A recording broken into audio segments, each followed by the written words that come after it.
Hi everyone, I'm True Soul, and this is a review of the Marvel Legends 80th anniversary Thor. This is, I believe, this is the last one in the Marvel trinity of figures that they made. I have the 80th anniversary Iron Man, I have the 80th anniversary Captain America, and now I have the 80th anniversary Thor.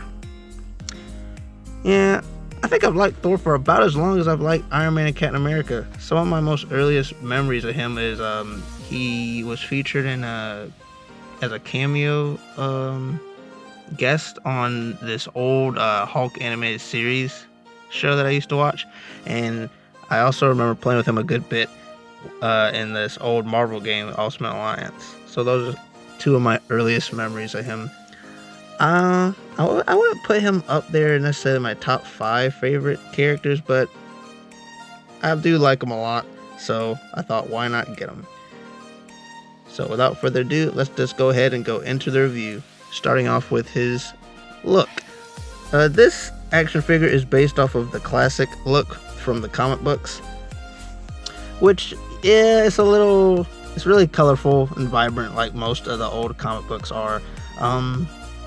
I remember when I was younger, I used to have an Asgardian armor Thor, which I liked a lot, but I'm really digging this classic look for Thor. And what I like about it a lot is the colors are kind of darker, so it makes it look a little bit more, I guess, more serious or realistic. I noticed I'd said the same thing about Captain America's suit that they made. They made it kind of more of a navy blue instead of like a bright blue. So yeah, that's really nice. I'm gonna go ahead and say right now, this Thor action figure and his accessories are a little bit more simplistic, but Thor doesn't really need a whole lot of accessories, if you ask me personally. But before I get ahead of myself, let me go ahead and talk about joints. And just to go ahead and tell you guys, this Thor action figure actually doesn't have a whole lot going on in the joint department. His head can barely move at all because of his long hair. He can't look up, he can't look down, and he can't look sideways very much, if at all. So yeah, that's a bit of a bummer, but if you want to try to help get him in certain poses, like with him looking certain ways, he does have a swivel in his ab section, so you can kind of get some turning on that a little bit. As for his arms are pretty good. He has a double jointed arm, and it doesn't get hindered by his shoulders at all, so that's really good. So you can get him in a lot of different poses with his arm. He can do a full T pose, and his legs are actually pretty decent too. He's got the double jointed leg and ankle pivot on those as well. So he's a little bit more stiffer than the Iron Man and the Captain America, but I feel like the overall look of the toy just looks so good. I can't really be too mad that he can't move that much. I can work around stuff like that.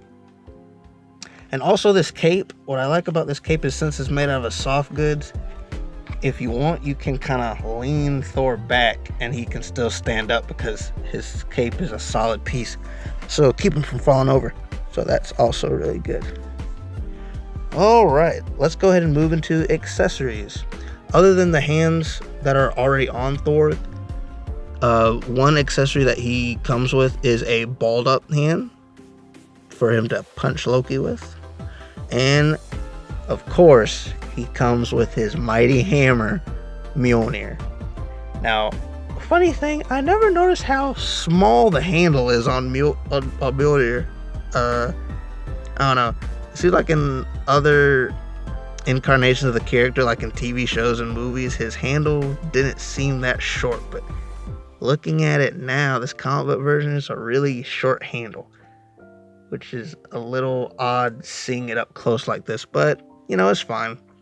But guys, one thing that I really like about this hammer, it actually has the enchantment written on it, like the legend. Let me see if I can read it here.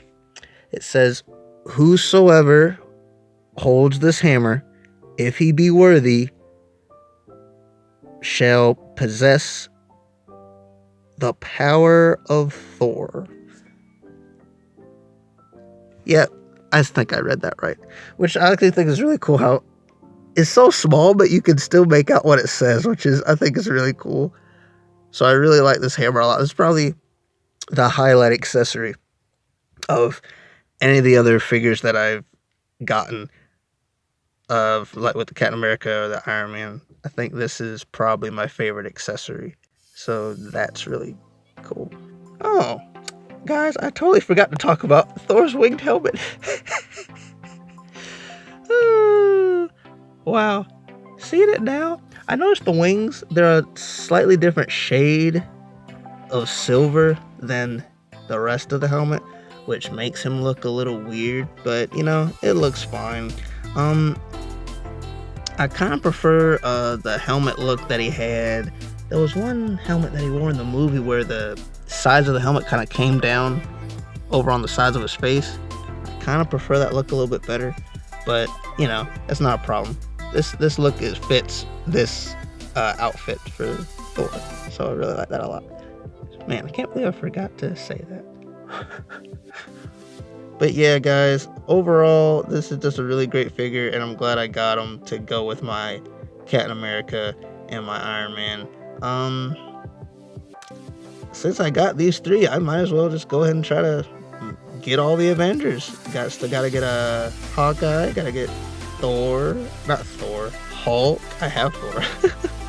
Gotta get Black Widow, gotta get Vision. Yeah, I might as well try to get all the Avengers. But yeah, this is probably gonna be my last Marvel review for this year. For the rest of the year, I'm gonna be trying to prioritize Star Wars figures, and I'll probably pick back up collecting Marvel sometime next year. But this is gonna be my last review for a Marvel figure this year, and this is just also gonna be my last one that I'm gonna buy for this year as well. At the end of the year, sometime probably before Christmas, I'm going to do a collection overview where I show off all the figures that I have in my collection. Now that's Star Wars figures, that's Marvel figures, and the few Power Ranger figures that I have. So yeah, that'll be pretty interesting to do. I'm also going to try to see if I can do a few more action shots, because most of the time I just take pictures with a white background. I'm going to start trying to do a few more action shots just to, you know, spruce it up a little bit. But yeah, I'm not going to ramble on for too long. That's going to do it for me here. Be sure to follow me on my Twitter to stay updated on any future projects that I might do.